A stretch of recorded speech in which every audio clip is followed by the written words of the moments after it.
Hello everyone and welcome to Page Review. Today we are going to talk about dark days of India and Pakistan. Yes, we are going to talk about partition of India in August 1947 through a very great book called Train to Pakistan by Khushwant Singh.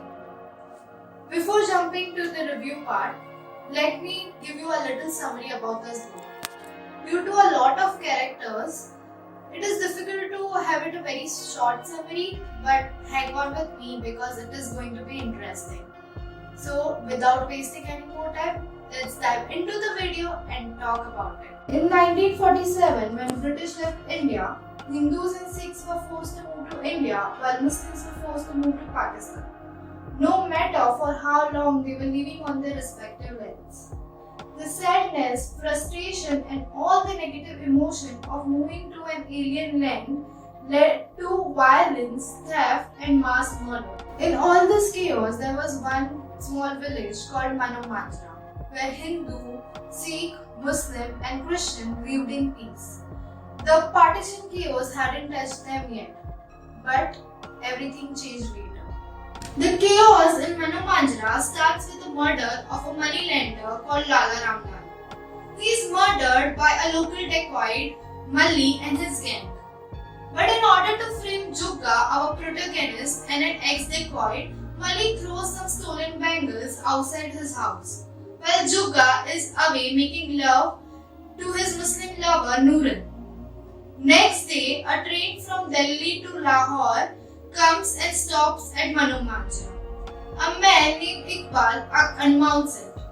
He takes refuge in Gurudwara. A Gurudwara priest thinks he is a Sikh, Iqbal Singh, and hence provide him the refuge. But the village magistrate Hukum Chand and corrupt official arrest Jugga and Iqbal, even after knowing that they are innocent. He then orders to still keep looking for true killers. Now one day, a ghost train arrives from Pakistan to Manomanjra. It is filled with dead bodies of Hindus and Sikhs. Military and officials burn those bodies, and this incident leaves the whole village in trauma. So much that they start fearing their village Muslims too. That day, even Hukum Chand spends the whole night hugging Hasina, a Muslim prostitute. Next day, sub-inspector informs Hukum Chand that Jugga has named Malli as the murderer of Ramlal. Hukum Chand orders their arrest. He also orders to contact local Muslim refugee camps so that Manomanjra's Muslim can be evacuated. Malli and his gangs are arrested, but they are soon released so that Hukum Chand can continue with his plan of convincing Manomanjra to evacuate its Muslim villagers. So in order to do so, he spread rumors that Iqbal is the murderer of Ramlal and he is a Muslim leader. And hence, Muslims of this village need to be evacuated for the safety. Number of ghost trains start arriving. Muslims are told to fetch whatever they can and leave. Hearing this, Nooran runs to Jugga's house, only to find out that Jugga is still in jail.